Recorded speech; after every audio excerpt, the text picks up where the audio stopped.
Welcome to Worlds Within, where story becomes space. We're your hosts, and every episode we explore fictional worlds that don't just live on the page. They pull you in, build themselves around you, and let you wander through them. This is a podcast for readers who don't just love books, they live in them. We dive deep into sensory storytelling, character perspectives, and the world building mechanics that turn fiction into a fully immersive experience. We're your hosts, Alyssa and Ash. And last episode, we chatted about one of Ash's favorites, Dark Fever by Karen Marie Moning. This episode, we've traded off and we'll be diving into one of my favorites, the eerie but cozy pages of T. Kingfisher's Nettle Bone.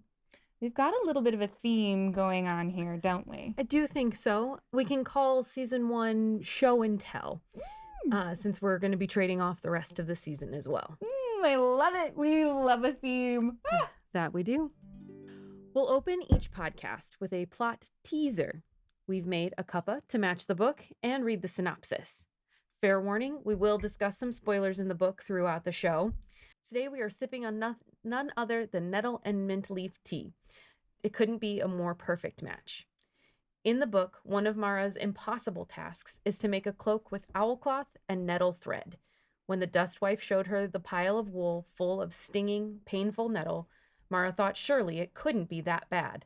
It proved to be quite the opposite, as we soon found out, but made for a perfect match for our tea. It sure did. And I don't know if you remember my foraging days during COVID lockdown and how I learned the names and pointed out all of the edible plants in my yard, but I have purple dead nettle all over my yard.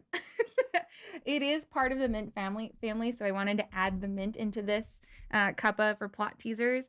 And thankfully, the nettle we're drinking and also the purple dead nettle in my yard is not related to stinging nettle that Mara had to experience. For which I appreciate. And I do very well remember your foraging days because I personally miss the violet-infused gin so and good. Hot vodka that you made. But before you devolve into what would be a fascinating hour-long conversation on the world of plants, maybe we should get into the synopsis for today's book. All right. Maybe we'll save it for a different episode. Nettle Bone was published in April of 2022. After years of seeing her sister suffer at the hands of an abusive prince, Mara, the shy, convent-raised third-born daughter, has finally realized that no one is coming to their rescue. No one except Mara herself. Seeking help from a powerful grave witch, Mara is offered the tools to kill a prince if she can complete 3 impossible tasks. But, as is the way in tales of princes, witches, and daughters, the impossible is only the beginning. On her quest, Mara is joined by the grave witch, a reluctant fairy godmother, a strapping former knight, and a chicken possessed by a demon. Together, the 5 of them intend to be the hand that closes around the throat of the prince and frees Mara's family and their kingdom from its tyrannous ruler at last. I can't say exactly why, but it does feel very on brand that you would select a book with a grave witch, which makes more sense, and a demon-possessed chicken. But no, I will not be taking any further questions on that. So aside from that, tell me about your relationship with this book. Yeah, so I had read What Moves the Dead, which is another novel by T. Kingfisher, and ate that up. I read it poolside at a resort, which is very odd because it is a horror novel, but it meets fantasy and meets cozy and strange, and it's just the place where I want to be all the time. It is a Tim Burton strangeness, which I just cannot get enough of. So when I first came across this book, I knew I would love it, and I did. I read it at the beginning of this year in 2025, and there are scenes from this book that I continue to think about. So rereading for this episode felt like cozying up with a familiar, albeit strange, friend, but enchanting nonetheless. What about you? So it's like me. Got it. Sure. Well, I'm going to be honest. This was nowhere near my to-be-read list until you mentioned it. And honestly, as we've kind of discussed on an aside, it is very much on the pepper scale. It is a bell pepper. And my tendencies trend towards, many Scoville higher than that. But I do love a good story and a good plot with my spice. So well, with or without my spice. And so I knew that you would not lead me astray on that department. So I was very excited. And again, I also am very much in love with all things in that Tim Burton strange world. So was very excited to give this one a shot. Let's talk first impressions. But let me start by saying that if you want to avoid any spoilers, now's the time to pause, save this episode for a later date, because while we will do our best to avoid them, there's just a natural part of this discussion, and they will start now. So consider yourself warned.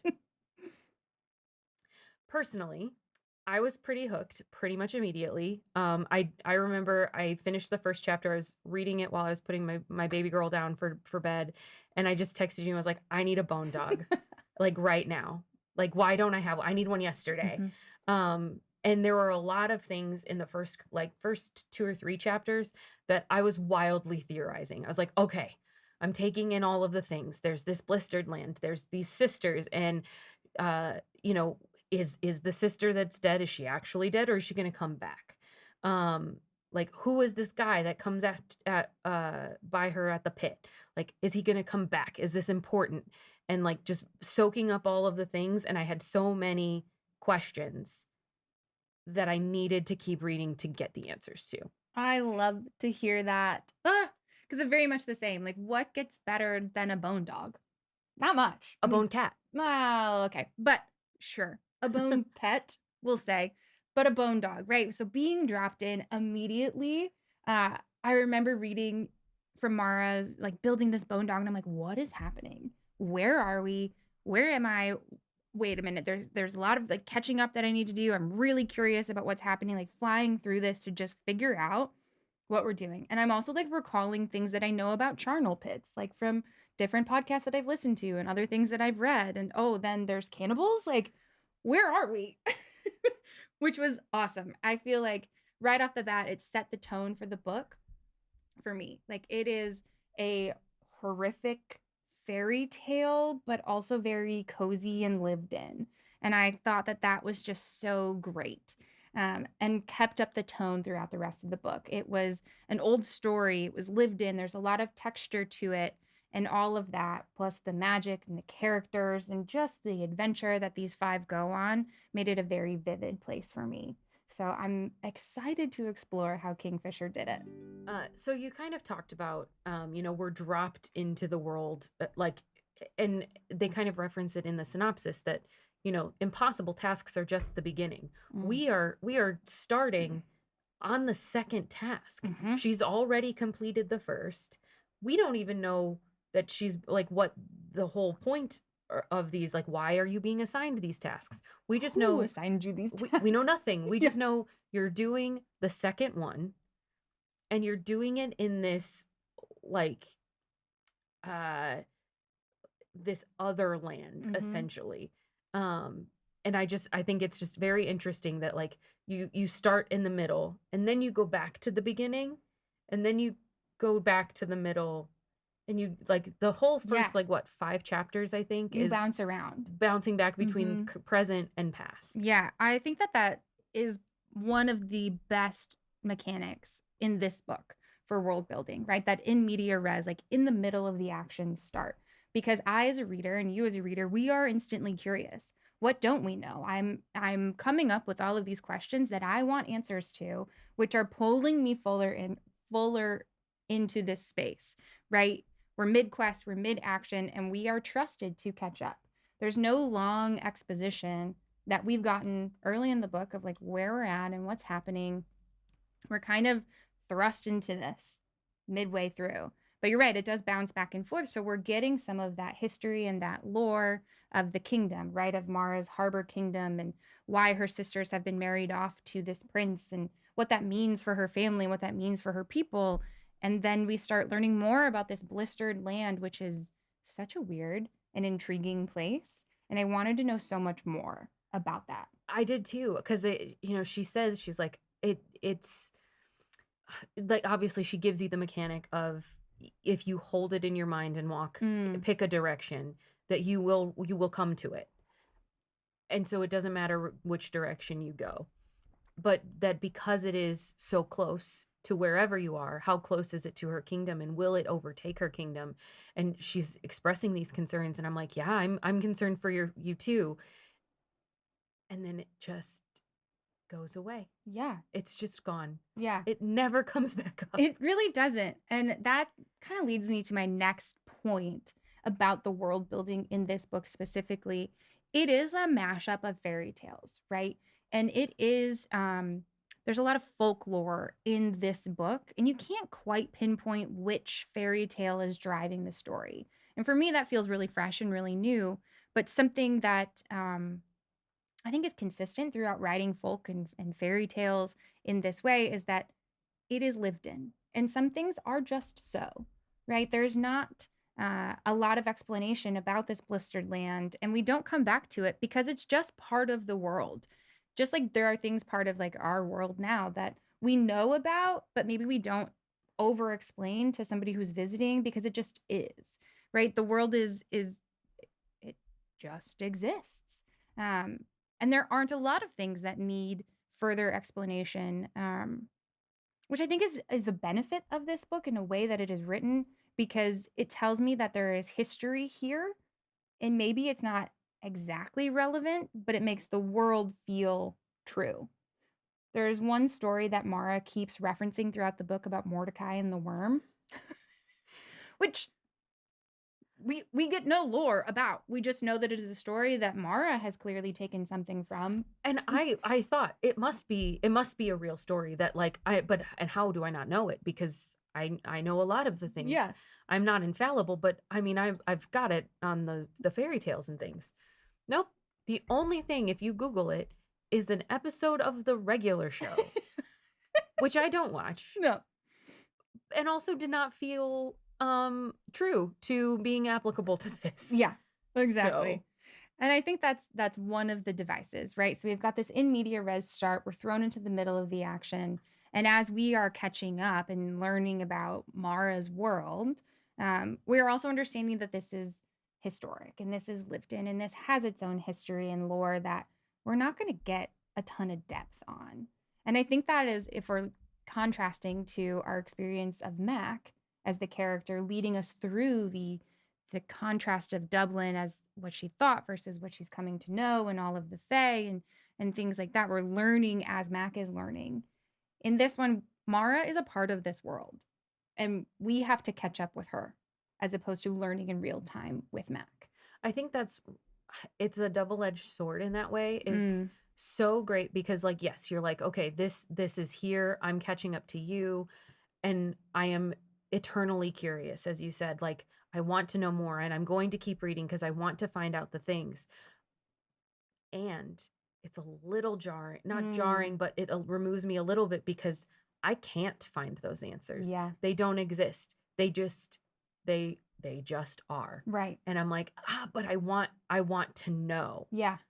And so that eternal curiosity is both, it's a bittersweet thing. Yeah, I totally hear you. There are other things where I think I wanted more depth, but mostly just out of my own curiosity. Like Mara is sent to the convent at 15, and the convent that she is serving in is Our Lady of Grackles. Along with my foraging nerdiness, I'm also a bird nerd. And I don't know, listeners, if you've ever heard a grackle, but it sounds like a grackle sounds like if you dumped nuts and bolts in your garbage disposal. Like that's what that bird sounds like. They're very pretty, kind of.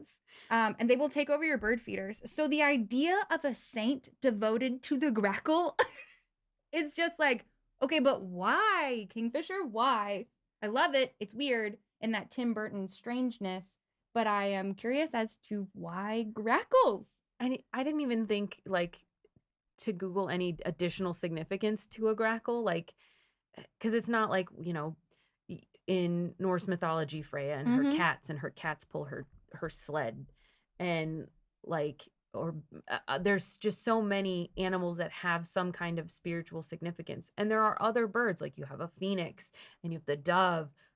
What even crows played like a early significance in this book, right? Yes. So Mara described the sounds of the crows in the blistered land being different than the crows outside the blistered land. And she said, because the very first line is the the trees were full of crows and the woods were full of madmen. Mhm. And it's like, okay, that like I'm setting a mood. I Yeah. understand. Like, but a But a grackle? grackle.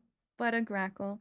I think there is a lot to the world building that Kingfisher um, thought through, right? We've started in the middle of the action. This is a mashup of fairy tale retellings. And so things like a goblin market is not headcanon. It could exist in this world. We call on some old um, tropes of like fairy forts. Like that is mentioned in the book. And we as readers understand what a fairy fort is. And Mara does too, even if she's kind of surprised by it. But there are some um, mechanisms by which the world works that feel familiar, which is nice. And then we also get a lot of emotional texture in our characters. So I'd like to spend a little time talking about some specific folks and what they've added to this book and to the world. I love it. First up is Mara. So Mara's our third born daughter. She is um, quiet, shy, and knows that she is no heroine. She often says that she's not equipped to handle this, but she feels called to duty because she's protecting her sister. She has an oldest sister who died at the hands of the prince, and then learns that her middle sister is being abused by this same prince. And Mara's like, no one is coming to help them, so it has to be me, even though she knows she's not the right person to do it. And her actions come from like both rage and grief, which I find very interesting. Well, I mean, both are can be very compelling motivators. Mm-hmm. Um, Rage more so than grief. Grief has a little bit more, it can go either way because it can be debilitating. But for some people it does motivate. It unlocks that like that need for vengeance, which we see in Mara. And I think that paired with the rage is where we get that. But in spite of the rage, which you would think would fill you with more fire and more honestly cockiness, Mm-hmm.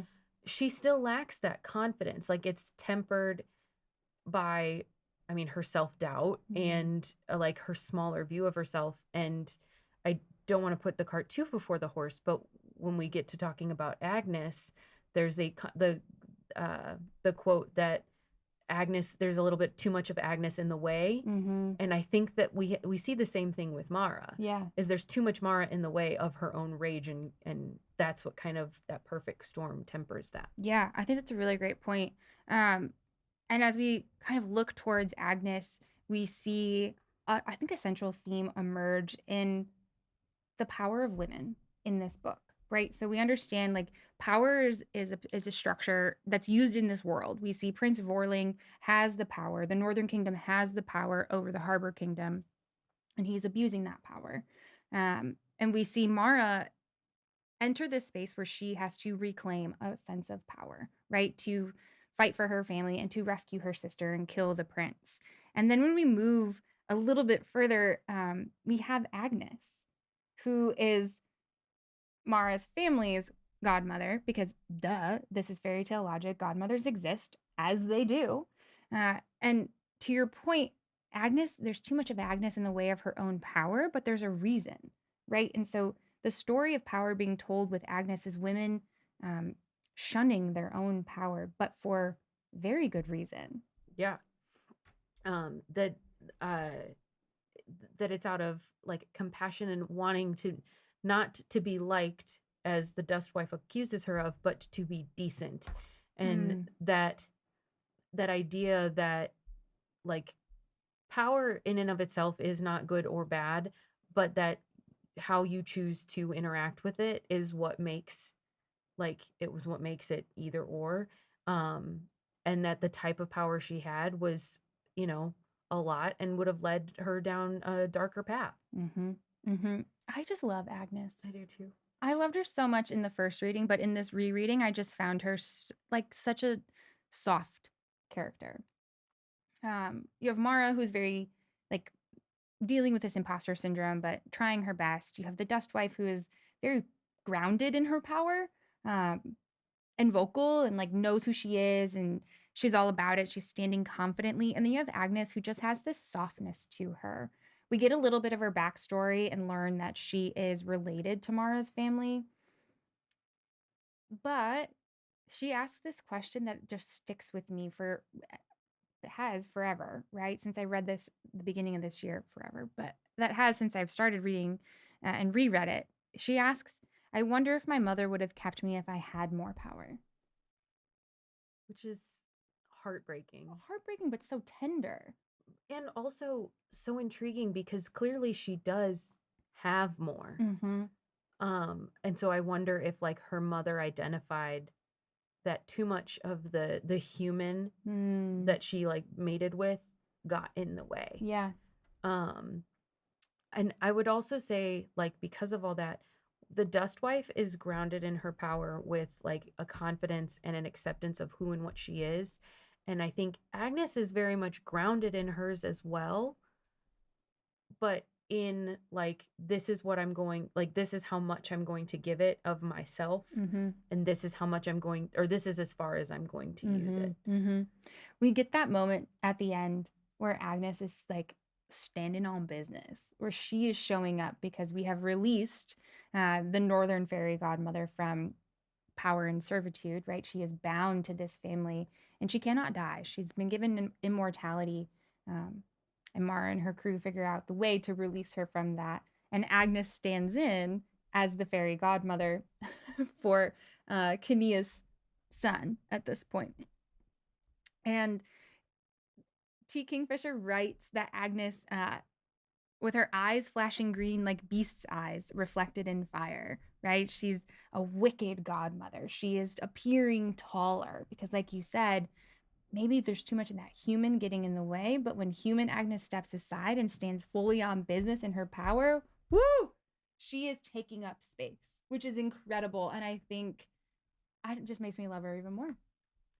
Yeah, I think it's interesting to see, and this is kind of another theme that we see is throughout the whole book they talk about complicated dualities or complicated things, and Agnes is one of them. You know, her mother was some kind of enchantress or seductress. Her father was a human that didn't really have consent in the matter, but still, like, he and his wife chose to raise Agnes and, like, you know, bring her up. And so there's that complication of like, you are the byproduct of something that I'm not, or that is not mine, and yet I'm still going to give you a good life. And that, like, there's the complication of this natural, not evil, but like darker power that she rejects and balances with, she gives the gift, I think you even mentioned it's the humble gift of health, and that's what she chooses to bless people with. Mara, when she's talking about Kenia when they're younger, that Kenia says, I hate you, and she carries that feeling with her, but then when Damia dies, like, Kenia still gives her a hug and is like, I miss her too. She's like, this must just be one of those complicated things. And so we see these things all unfolding, and it's not a black and white thing where many fairy tales often are. This is good and this is evil, and that's ne'er the twain shall meet. Which I think makes it more real, makes it a better world. And just more interesting world. Yes. Right? And like much more, like you said, out of the black and white, and more of like, there is gray here.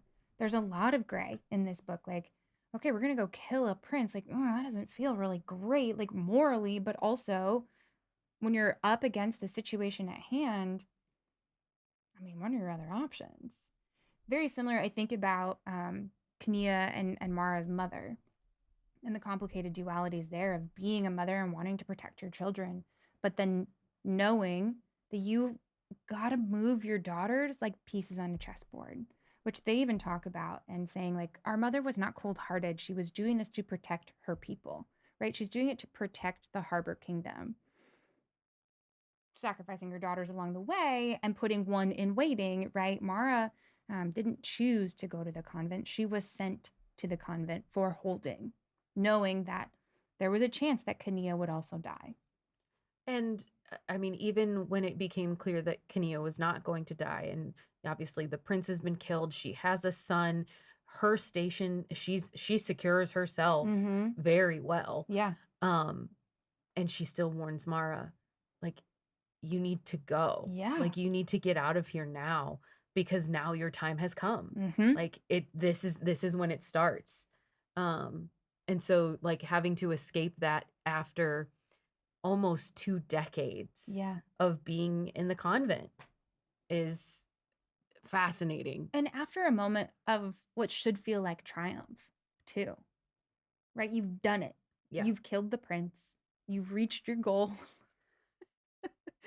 You did it. Good And now job. it's like, you gotta hightail it out of here, sis. Like, you gotta go. Yeah. You gotta go. We can't even celebrate and enjoy this moment. No, you really can't. So we've talked through the way that T. Kingfisher has built this world, in a world that is very familiar but also very strange. We've talked about two kind of powerful themes, one being the power of women and how that story or their stories are told throughout the book, and then the complicated dualities that we see throughout this narrative. Are we ready to get to our portal moments? Oh, yeah. Okay. At the end of every episode, we will talk about our peak portal moments. It's the moment in the book where we felt most immersed, the world felt the biggest or realest, and where it took up the most space. This is my favorite segment. I know. So for me, I have a very positive one today. As opposed to last time? Okay, well, I mean, actually, let's be honest, it's very on brand for last time too. I could not even highlight passages or lines or take notes during the palace under the palace sequence because I was just existing in the world. As morbid as it sounds, I weirdly appreciate the idea of being surrounded by the dead in such a manner. And She's a grave witch. yes, God, I wish. I had already been drawn to the catacombs and like this palace under the palace idea when from the beginning, when Mara is at the birth of her niece, and the maid is describing the northern or the she's describing the cold drafts from the dead kings, and she talks about this underground and how there's all of these dead kings and their wives are in a separate chamber, and if the kids die then they get buried with the mother, and like And the concubines are down there. And she's just giving us this great exposition on all these dead kings. And so then when we finally actually get to go down there, which I was so hoping we would get to do, I was just so excited because I could feel the damp cold of both like the idea of underground plus being surrounded by spirits that hadn't passed on. I could very much sense the combination of both mildew and decay, but also I had this weird sense of wonder as they're walking through some of the older sections and they're cataloging like the historical aspects because they're like, well, if you look at the weaponry, it will change as you go farther back. And I'm like, that's just fascinating, which gave me Museum of Death vibes, which is one of my favorite museums in the whole world. And so that section was an obvious 10 out of 10 for me. And I'm curious, how did you feel about the thief wheel? If we're down in the catacombs, we can't not talk about the thief wheel. So it was very interesting because in my like gamer brain, there are several games that I have played where there has been some kind of like wheel or curse area thing that has like essentially like these souls like in it or whatever, and you're like releasing them. And so I was seeing those, but also I was a little bit seeing like this wheel of fire. Like I don't know why. I think the concept is great. I do like that it is truly tied to if you stole something. And so like your existence down there, like I mean it could still suck because obviously she got dragged. And describes it as like a gluey, sticky thing where people souls are pulling you into them. Which is very... Ew. That's very, like, if you want to go Greek mythology, very, like, river Styx. Yes. Like, that viscous. Yes. Oh, man. Because it's inescapable. Yes. Yes. But I think it's fascinating because, like, you're touching death. I don't know. Again, permanently curious. And also morbidly obsessed with all things death. So, no, I thought that was fascinating. And I wasn't sure at first when you're hearing it in the distance or whatever. I'm like, it sounds like a warning. It sounds like a friend. It's telling you to run. But is it the thief wheel? Because, like, obviously when we hear about the thief wheel, I'm like, obviously we're going to find that. Yeah. But it was I was confused. I was like, it's telling you to run. Is that like supposed to trick you? Is it a trap? Is it a warning? What's happening? What is it? Also, it's pitch black down here. And it ended up being both. It was a trap and a warning. So, yeah, no, I loved the thief wheel. I love that is kind of like our last big moment of the book prior to the killing of the prince. Yeah. Right? Is the palace under the palace, is walking through these catacombs of the dust wife knocking on these death masks and trying to wake the oldest king they could find. And that's where our demon-possessed chicken comes into play. Or talking to the concubine, or it just is so great. For me, though, mine happens a little bit earlier in the book. From the moment that the dust wife called upon the drowned boy to come out of the river, all the way through to them walking back up the stairs and through the portal out of the goblin market, I was hooked. I wanted to be there, even though it sounded creepy and weird, but that's maybe exactly why I wanted to be there. It even starts, those scenes start with the absence of sound. Like Mara remarks, like, the crickets fell silent. And that sets the tone for me of like, ooh, something's going to happen. And I just was eating it up, right? We descend these stairs into this goblin market. Mara's taking it all in, and I could see it, hear it, taste it, smell it with her. We encounter this snake woman person who is selling these moths, who are like, yeah, I want to buy a moth. That's going to tell me exactly what I need. Yeah, I'll barter with weeks of my life. Like, this is a magic system and just a bartering system that feels, of course this is true. Of course it is. But for me, like, the portal moment within the portal moment, the tooth dancer. The tooth dancer. Folks, if you haven't read this book, you could just skip to the tooth dancer part if you want to get the most visceral reaction. So we have all had these dreams, right, where your teeth fall out. Every single one of us. This is like a very common dream theme. On top of being a foraging nerd, a bird nerd, I am also a dream nerd. So here we go. You're 7 shades of nerd. Maybe I'm just a nerd. Anyway, so the tooth dancer is described as this crane, stork, heron-like creature with a beak, but the lips of a man. So it's a human face with a beak on it. Yeah, I could only picture Alec Baldwin from Beetlejuice when they go and he like pulls his nose out and sticks his hand in his mouth. Okay. That's kind of what I pictured, but I think it's more correct to say it's a beak with lips underneath. Yeah, I was picturing like the cartoon version of Robin Hood where he's dresses as the stork, and so he's got like the cone on his face, but you can clearly see that he's not a stork underneath. Yes, that was where I was leaning. Could be it. But the reason the tooth dancer has these lips is to play the penny whistle. And when the penny whistle plays, Mara's teeth start dancing. All of them. Every single one. Because, oh, by the way, she has bartered, well, the dust wife bartered one of Mara's teeth for Fenris. In exchange for Fenris, because that's where the moth landed. The moth said, we need this guy. I'll give you the tooth of a nun. Come on, tooth dancer. Come on out. At least they had the decency to take one that was bothering her. It was an infected tooth. A kindness. That is a kindness. A kindness. But the way that Kingfisher wrote this scene, and it is not more than a couple paragraphs, gave me such reaction. Could feel my own teeth wiggling out of their jaw, right? Right. Mara then also says she could feel the loose molar slamming against the back of her other teeth, and then opens her mouth, and the tooth dancer, with their beak, plucks it right out. Portal moment within a portal moment for me, because I could feel it. It felt real to me. Having had a tooth like broken and removed while I was awake because I didn't want to go under anesthesia, having dealt with that, you would think I would handle that scene better because of course, like I've already done it. But no, the idea of all of them just moving around and like dancing, no, thank you. Mm-mm. No, thank you. Mm-mm. Mm-mm. Not about it.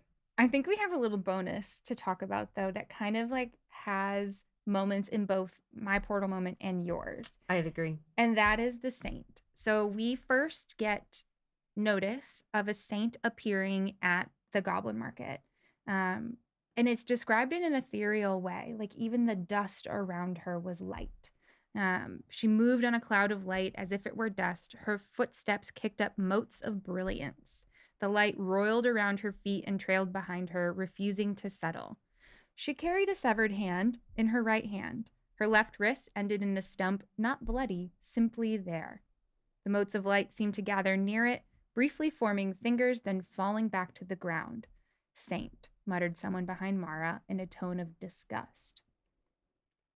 And Mara, obviously, she ends up genuflecting to this, to the saint. And she's like trying, she wants to cry, but she doesn't want to show weakness because it'll be taken advantage of. But like the saint kind of like gives her not a smile, but like she describes it as a look of knowing. And then that's it. And you're like, why did we get all of this beautiful like exposition about someone who is now just like they're gone? And ultimately the saint shows up in the catacombs. So Mara has been dragged by the thief wheel. She is lost. She's trying to find her way. And out of a long time later, you know, she sees this light appear, and it's the saint. And the saint raises their severed hand to their mouth to gesture a quiet. And Mara follows the saint. And it's, you know, the light of the saint's passage glittered off carvings of men and gods and stranger things. And it's again the same kicking up dust light essentially, until step by step she begins to fade. And so then she is this brilliant gold color, and then her light becomes silver, and the silver light is actually the dust wife. And so she's like, but like that is her whole significance. That's is these two beautifully written moments. Yeah. And it is truly that. It's beauty in the absurd, right? Because both of those moments are so weird. They feel like real space, but they are grounded with this ethereal, beautiful saint that Mara, I think, and myself come to understand that that's probably Our Lady of Grackles. Yeah. Hopefully. Maybe. God, I hope so. It should be. And I think it's interesting because we talk about how the world is lived in, and like Mara just understands things, and we're just expected to accept them because Mara knows. But even in this, she's like later I would wonder, like, what was the saint even doing down there? Like, so even Mara doesn't know. And so we're of course never going to find out. Nope. But again, the assumption I would assume is that it's Our Lady of Grackles, to whom she communes with quite frequently. She should have been a Grackle. She should have been a Grackle. Well, anyway. Well. Oh man, that tooth dancer. I'm still thinking about it. Yep, just a little bit. Well, do you have any other last minute thoughts before we rate this next book? I think I'm good. Okay. I think I'm good also. So I guess that's a wrap on this episode of Worlds Within, where story becomes space. But before we go, we'll go ahead and give Nettle and Bone our immersion rating on a scale of 1 to 10 portals. So as you know, I really enjoyed being put into this world immediately and experiencing the adventure with our Fated 5. I just love it. And we'll probably reread this frequently. I like the humor in this book. I like the strange but familiar world of it all. I really enjoy it. And I like the way that really complex human experiences are handled with care. I appreciate the fairy tale pace. I like that everything is just so. Um, but I think it could have a little more depth in places, especially emotionally, and maybe a little bit more explanation on the lore. And for those reasons, I'm going to give it 9 out of 10 portals. Fair. What about you? I really enjoyed the intensity of the opening and several other moments. However, I feel like those moments were so intense and intentionally crafted.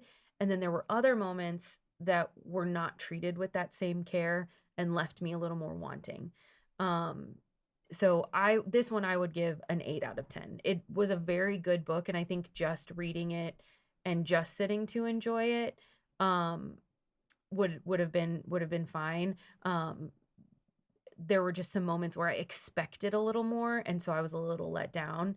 And I kind of wish that there was like a series component to this so I could get a little bit more explanation, because otherwise I feel like I left with more questions than answers. That's fair, but at least you want to go back. I do want to go back. You want to go back to it. So, what stays with you from this world? Maybe it's the hum of soft folkloric magic stitched through every step of Mara's quest.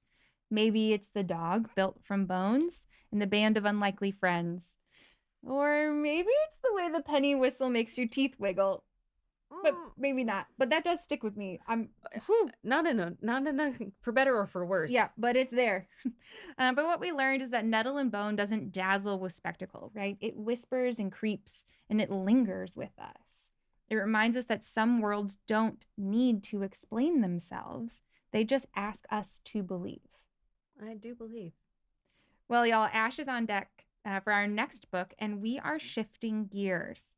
From bone dogs to bargains with Fey Lords, we're stepping into A Court of Thorns and Roses, a book with claws, masks, and a few dangerous deals.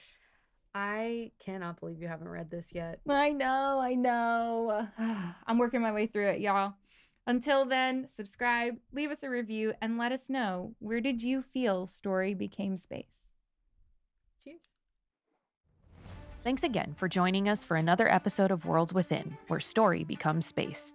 Follow us on Instagram and TikTok at Worlds Within Pod for more episodes, sensory guides to your favorite books, and more.